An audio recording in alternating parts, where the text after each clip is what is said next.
तमाम देखने और सुनने वालों को रौनक गिल का सलाम पेश हो। आप देख रहे हैं मेरा यूट्यूब चैनल, और जिन लोगों ने अभी तक मेरे चैनल को सब्सक्राइब नहीं किया वे मेरे चैनल को सब्सक्राइब कर लें, ताकि आने वाले वक्त में आपको मुल्की मामलात हालात के हवाले से अपडेट्स मिलती रहें और ख़बरें मैं आप तक पहुँचाता रहूँ। और जिन लोगों ने मेरे चैनल को सब्सक्राइब कर चुके हैं मैं उनका बहुत शुक्रिया अदा करना चाहता हूँ, और उम्मीद करता हूँ कि हमारा रिश्ता इसी तरीके से बना रहेगा और मैं आने वाले वक्त में आपको इसी तरीके से अपडेट्स और न्यूज़ पहुँचाता रहूँगा। जो 24 नवंबर के एहतजाज के बाद जो है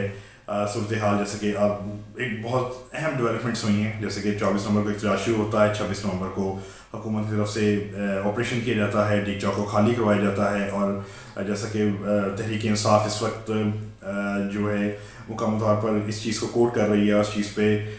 को बयान कर रही है कि वहाँ पे उनके मुजाहिरीन पर सीधी गोलियाँ चलाई गई, उनके बहुत सारे मुजाहिरीन शहीद हुए हैं, बहुत सारे ज़ख्मी हैं, और बहुत सारों की अभी तक लाशें भी जो हैं वो नहीं मिल रही हैं, और उनके लवाहकीन जो है उस तरीके से नहीं तफसीलात उनको फराहम की जा रही। वो लोग अपने हॉस्पिटल्स में जाने से कतरा रहे हैं कि कहीं उन पर FIR ना हो जाए, कहीं इस तरह की अपडेट्स आ रही हैं। 26 तारीख से लेके अगले 6 दिन तक तकरीबन इमरान खान से किसी को मिलने की इजाज़त नहीं मिल रही थी, क्योंकि उनका जो है जिस्मानी रिमांड चल रहा था, और जिस्मानी रिमांड के दौरान किसी को मिलने की इजाज़त नहीं थी। लेकिन जैसे ही कल की डेट में जो है उनके जो जिस्मानी रिमांड ख़त्म होता है, उनको जुडिशल रिमांड पर पुलिस के हवालात जैसे कि ऑलरेडी वो अडियाला जेल में है,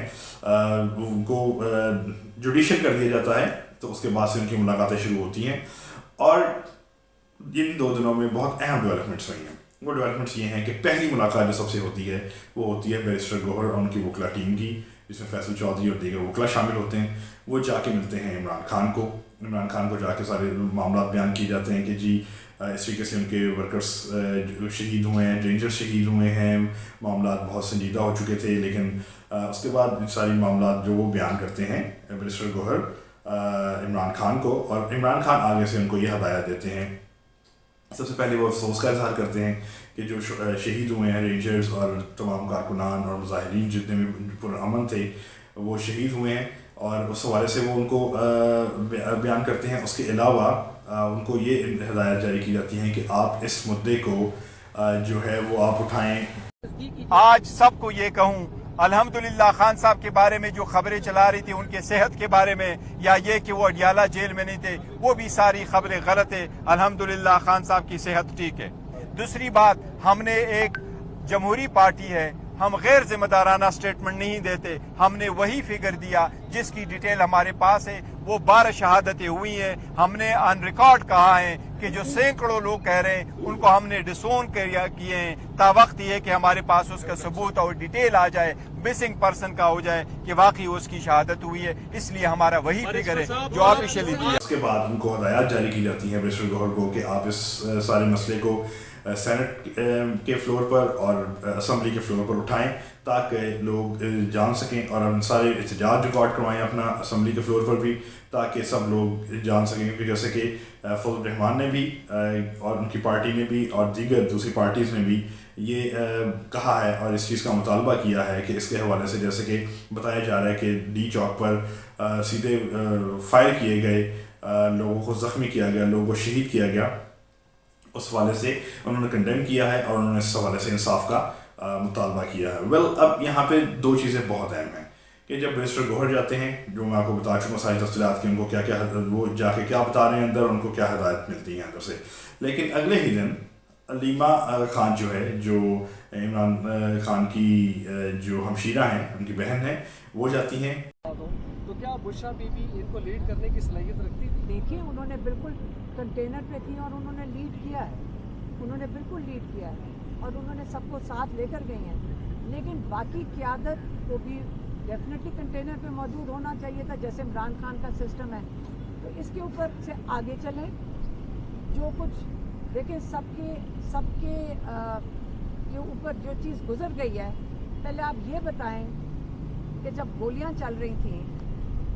आप बताएं कि कंटेनर के ऊपर खड़ा करके उनको नहीं मारना था, इनको सबको इन्होंने मारना नहीं था, फिर ताकि कंटेनर पे सबको खड़ा करके मरवाना था। तो इसलिए आप पहले ये सवाल पूछें, सिर्फ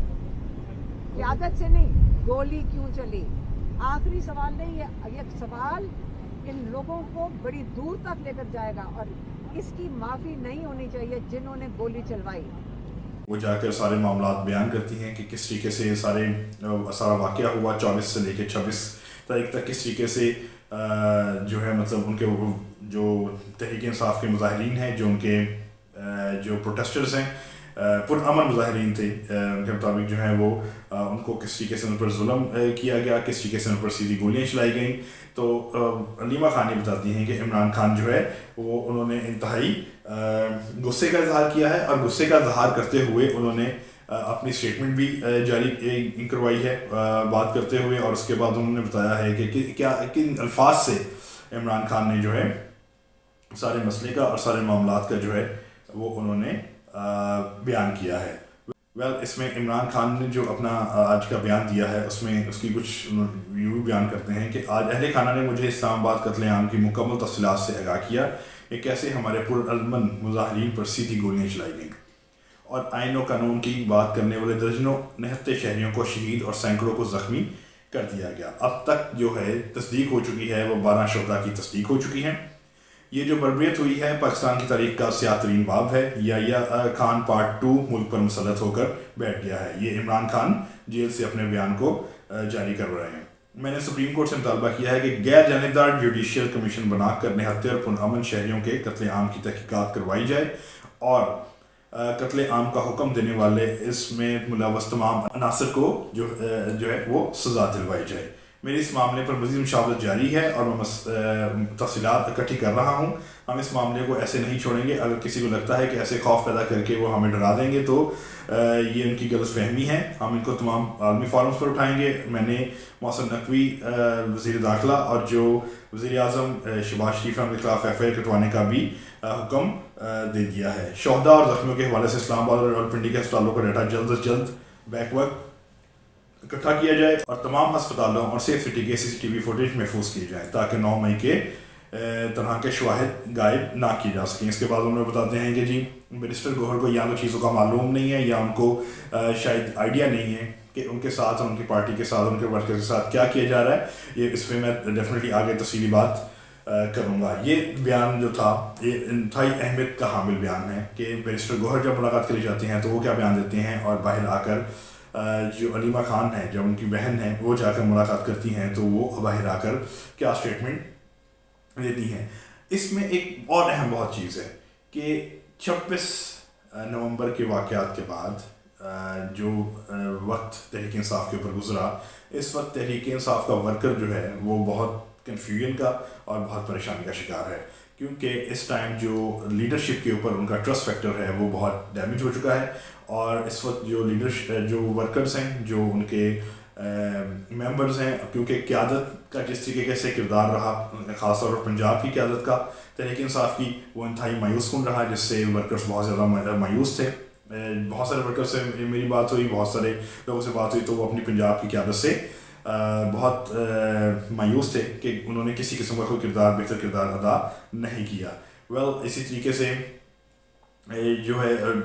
جس طرح گولیاں برسائی گئی تحریک انصاف کے مطابق سیدھی فائر کیے گئے، ان کو شہید کیا گیا، ان کے ورکرز کو ان کو زخمی کیا گیا، تو اس حوالے سے جو حکمت عملی اور لائحہ عمل تھا وہ اس حوالے سے جو تحریک انصاف کا سپورٹر اور ووٹر جو ہے اس وقت اپنی قیادت سے مکمل طور پر ناخوش ہے. اسی حوالے سے عمران خان نے یہ بھی اندر سے بیان جو ہے جاری کروایا ہے اور پیغام بھیجا ہے کہ ہمیں پارٹی کو اس وقت متحد ہو کے رہنے کی ضرورت ہے، اور پارٹی کو اس ٹف ٹائم کو اور اسلامی معاملات کو فیس کرنے کی اکٹھے ہو کر فیس کرنے کی ضرورت ہے، نہ کہ الزام تراشی کی جائے. اور بشرا بی بی کے حوالے سے بھی انہوں نے بتایا کہ بہت سارے لوگ جو افواہیں پھیلا رہے تھے اور بہت سارے لوگ جو یہ کہہ رہے تھے کہ بشرا بی بی نے فیصلے لے رہی تھی اور وہ لیڈ کر رہی تھی، تو عمران خان نے بتایا کہ بشرا بی بی نے جو کچھ بھی کیا وہ میری ہدایات پہ کیا ہے، کیونکہ میں نے ہی ان کو پیغام بھجوایا تھا کہ ہم نے اس کو ڈی چوک یا اسلام آباد لے کر ہر صورت جانا ہے، اور انہوں نے میرے کہی ہوئی باتوں پر ہی عمل کیا ہے. انہوں نے یہ بھی بتایا کہ عمران خان کی صحت ٹھیک ہے، ان کو کہیں شفٹ نہیں کیا گیا، ہی از ایبسلیوٹلی فائن، لیکن یہ ہے کہ پچھلے تقریباً 50 گھنٹے سے ان کا تقریباً تک کسی بھی قسم کی ایکسیس جو تھی،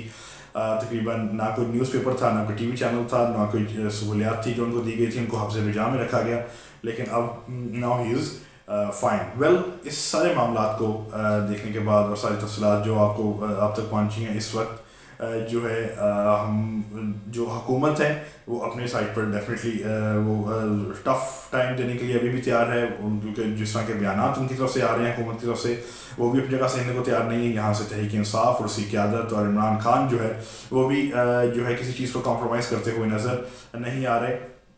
सो आने वाले वक्त में मैं आपको इस तरीके से अपडेट्स देता रहूँगा और आपको ज़रूर बताता रहूँगा कि क्या चल रहा है सारे मामलात के हवाले से, क्योंकि हम उम्मीद करते हैं और हम दुआ गो हैं कि आने वाले वक्त में ये मामला जल्द से जल्द किसी तरीके से सॉर्ट आउट हों, क्योंकि जब तक ये मसले और मसाइल जो सॉर्ट आउट नहीं होंगे तब तक मुल्क हमारा तरक्की नहीं कर सकता, और जब तक मुल्क तरक्की नहीं करेगा तब तक मुल्क में जारी महंगाई, मुल्क के तमाम मुल्क पर चढ़ता हुआ कर्जा, गरीब का होता हुआ बुरा हाल और ये सारी चीज़ें जो हैं वो हम सब के लिए परेशानी का बाइस बनी रहेंगी, क्योंकि इस टाइम गरीब तबका बिल्कुल पिस रहा है। गरीब लोग जो हैं इस वक्त